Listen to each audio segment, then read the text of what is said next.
It was a big beat for Pfizer in the first quarter on both earnings and revenue, and the company raised its full-year forecast.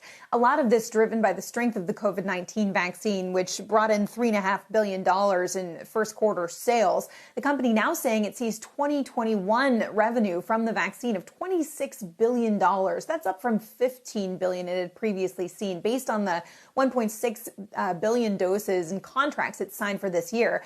But the company says that even excluding the vaccine, revenue in the first quarter grew 8%, and that's including a negative impact of 5% from pricing for its other products. Now, the company also laying out the milestones we should be looking at this year for the vaccine, including coming up at the end of this month, they'll file for full approval of the COVID-19 vaccine in the U.S. for people ages 16 to 85.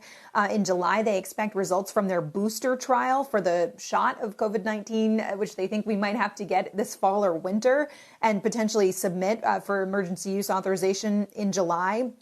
Expecting phase 2 safety data for pregnant women in July or August, and then going down and getting results in younger children down to ages 2 with potential submission in September, and then down to ages 6 months in November, and potentially submitting to the FDA with those data as well. So we'll have Pfizer CEO Albert Bourla on with us later today in the exchange to talk about all of this and the rest of the business. Becky? Hey, Meg, just to go back to that timeline, because this is big news, not just on the earnings front and looking at how well that company performed, even without the additional revenue they were getting from the vaccine. Taking this next step, if you've got 12 to 15-year-olds who might be cleared by the FDA for emergency use authorization now, and the timeline you just showed was that September was when they'd be giving the results most likely to the FDA for ages 2 to 5 and then 5 to 11. Does that mean by late September, you might anticipate that kids who are going to be in elementary school and preschool would be able to go ahead and get that vaccination? Yeah, I mean, of course, it depends on how the results look and then how the FDA looks at it and how the CDC's advisory committee looks at it. But yes, we could be looking at toward the end of this year, the vaccine becoming available for kids as young as 2. And then, they're testing it even down to age 6 months. And so they are moving in that direction pretty quickly.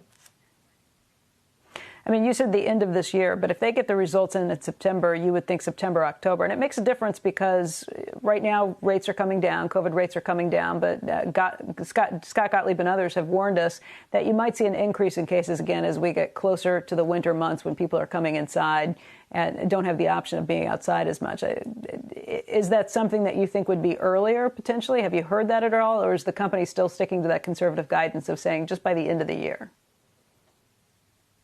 Well, all we have from the company is what they put out this morning, which is when they plan to file to the FDA, and then it's in the FDA's hands. And there's just no determining how quickly the FDA will act on it and if they'll take longer to evaluate data for younger and younger children. Already the FDA is being criticized by some folks for not already weighing in on 12 to 15-year-olds, and we had those data 3 to 4 weeks ago. But we are expecting potentially to hear from the FDA, according to New York Times, Washington Post reporting, at least for that age group, within the next week. Shepard Smith here. Thanks for watching CNBC on YouTube.